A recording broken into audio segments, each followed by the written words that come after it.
Hello and welcome to The German Guy Reviews. YouTube is a great invention.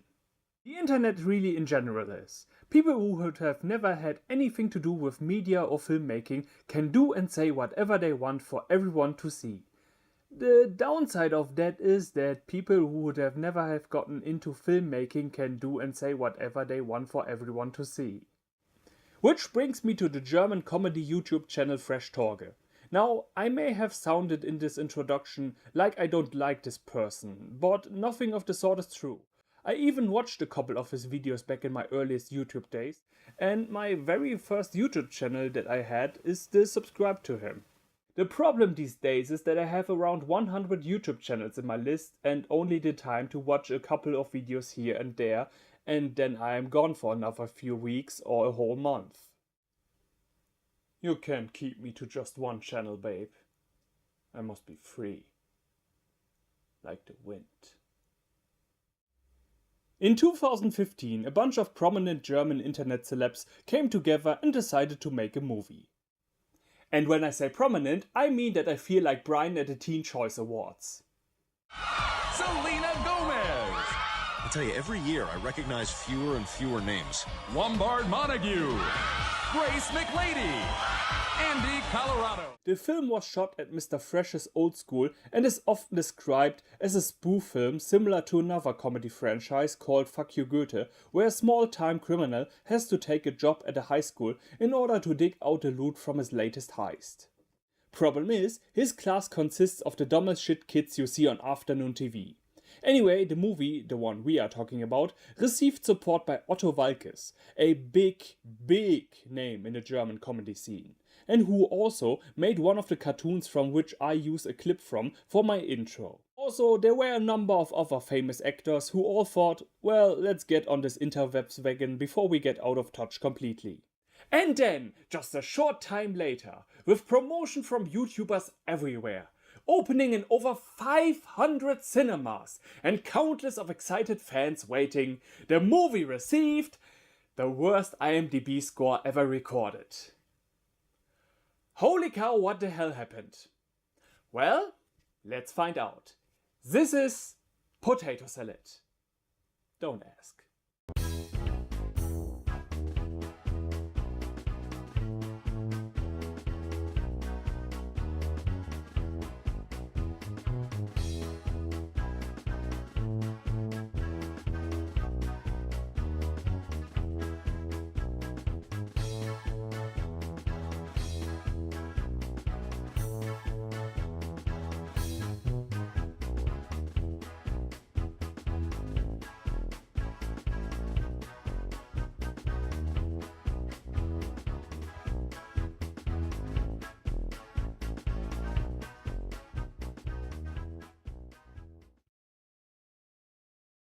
Oh yeah, to answer the one question you have been asking yourself the most the whole time since this video started. What's up with the name? It's a purposeful nonsense title. That's it. Well, if it only were for the title that got people disappointed.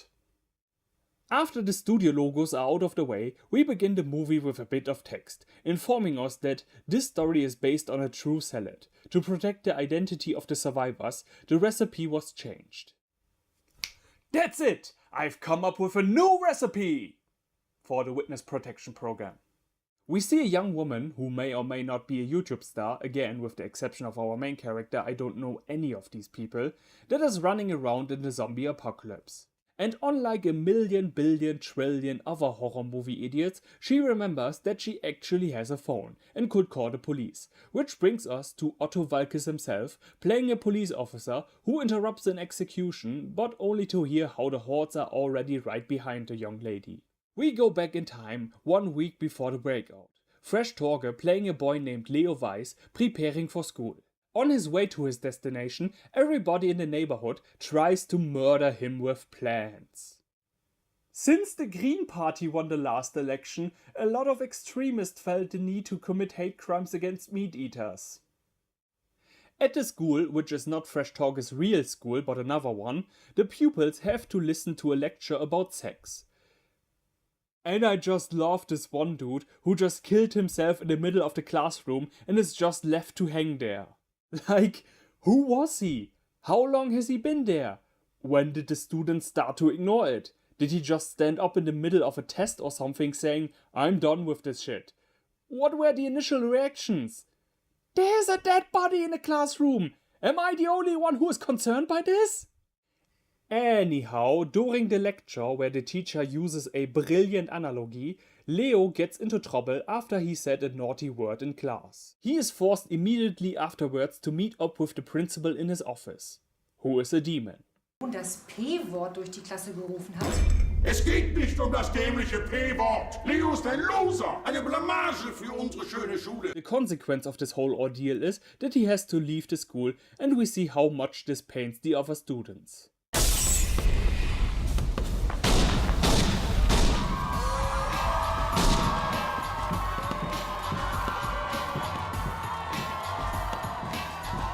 Leo, who is very angry about the fact that everyone, including his parents, think that he is a good-for-nothing doofus, swears that at the new school he is going to be the #1 in everything.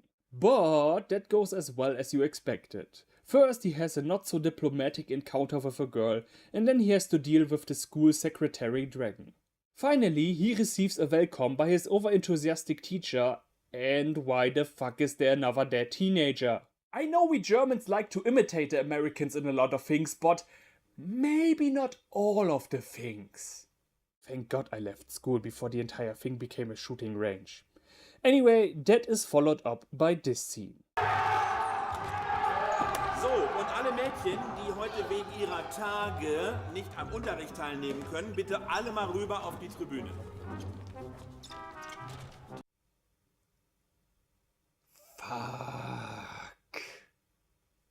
Words cannot even describe how true this is. We get a love at first sight moment. Since this is a teen comedy, I was expecting a huge boner for everyone to see, but so far this movie has again and again defied my expectations. He tries to talk to her, but her boyfriend Macho McDouchebag gives him the nipple twister of the century, which, aside from almost letting him go into the light, makes him look really stupid. A few nights later, at a spring break dance party, the girl that Leo has the hots for has found an extraordinary way to tell him that she is not interested. How extraordinary? She tattooed his name and "is a loser" on her arm. That's an impressive level of commitment. Almost as much as anti-Semites have to give their hatred a shape and form. And just like with them, it's more projection than anything. Next day, a lot of people suddenly feel very sick, but still hungry. The first rule of school: never touch the lunch in the cafeteria. Leo and his loser friends that he made in the meantime go to their classrooms only to find a bunch of brain-dead zombies. Also known as the school experience. The three friends run to a safe room where they meet that other girl that Leo briefly talked with on his first day, the zombie herd scratching at the door.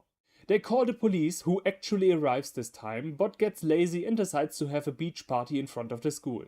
It's just a little fever anyway. Surely some tea with paracetamol can cure this insatious hunger for human flesh that is just another normal symptom of a little illness. It seems the German authorities are as useless as always in every movie that I come across, so help from somewhere else is needed. The soldiers put the school on a quarantine. Meanwhile, our heroes manage to escape their room because the zombies seem to have a natural hatred of books.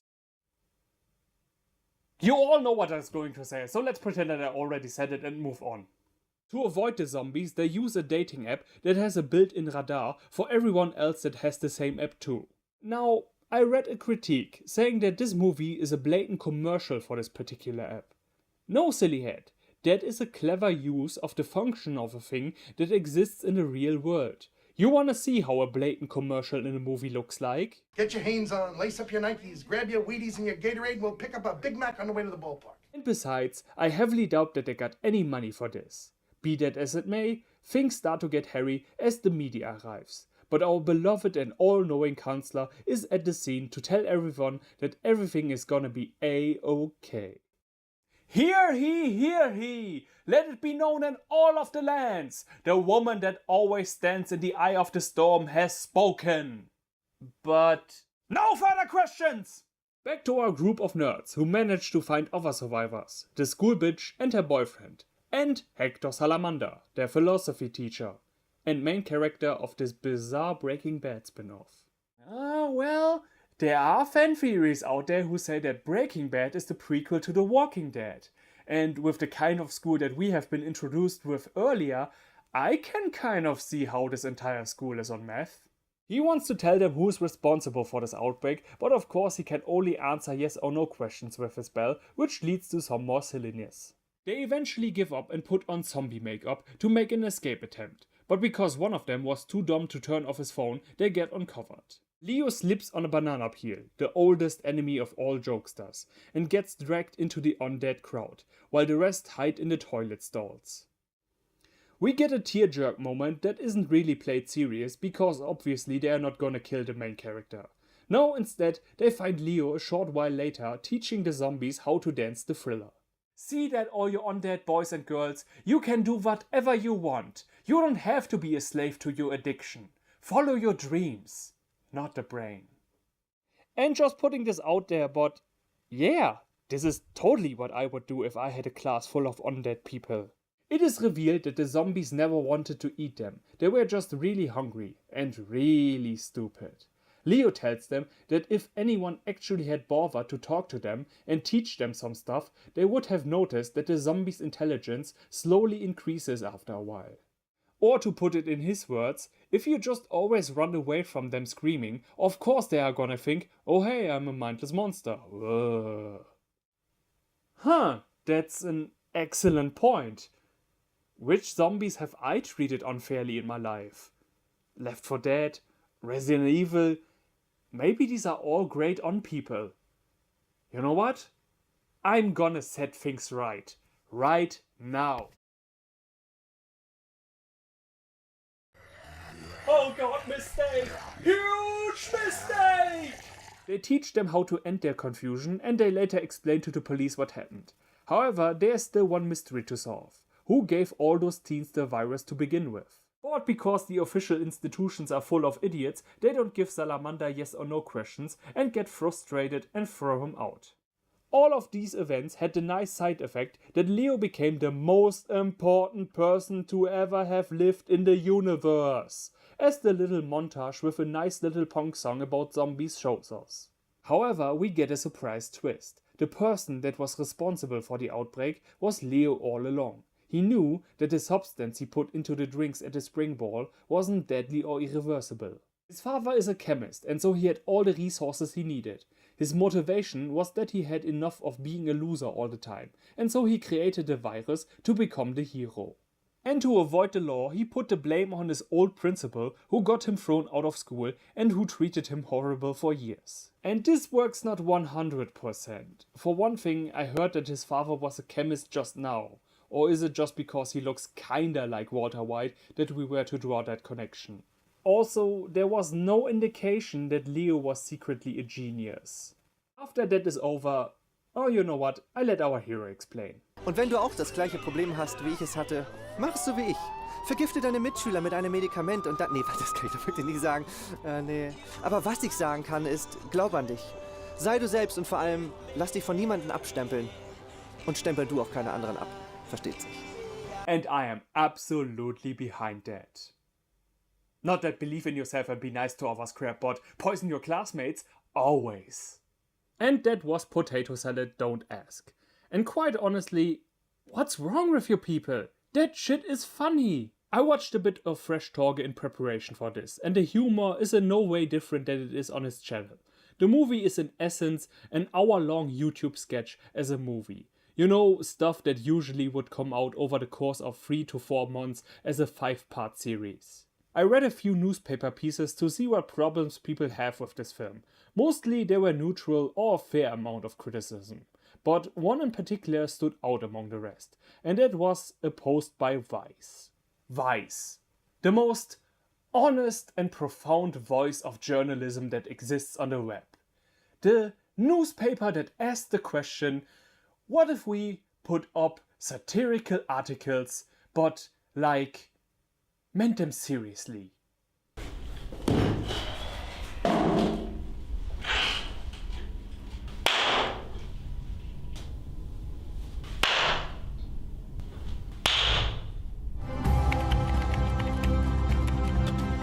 Anyway, I read what they had to say and nothing of it made any sense to me. Yes, the characters are one-dimensional, as they usually are in comedies because a lot of comedy is derived from stereotypes. Yes, the plot is super dumb and makes no sense. What exactly do you want? Was Monty Python the new Shakespeare? Gave us Dumb and Dumber and in-depth character analysis? No! The only explanation I can come up with is that it's a new form of intolerance against YouTubers and new media. When really all I have to do is to respond with 3 girls at the filling station to tell the older generation to shut it and come down from their high horses. So here is a true fair judgment. Is it the best comedy in the world? You know the answer. The flip no. But you can see that everyone had a lot of fun making this movie. I would compare this film to the Naked Gun series. It's a silly, nonsensical story with tons of one-liner gags, from which, admittedly, some miss the mark hard. But if you put them all together in a long chain, then you have no other choice but to shit your pants with laughter. Especially when you look at all the million little jokes in the background. You have to look at the sum of its parts, not the small gears individually. The people who made this knew what they were making and who they were making it for.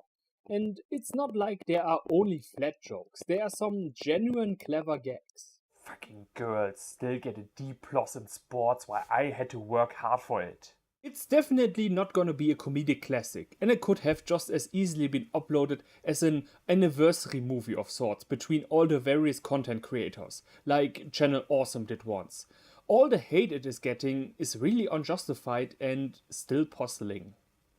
There's one thing I do have to complain about though. Where's Cold Mirror? The German guy out and auf Wiedersehen.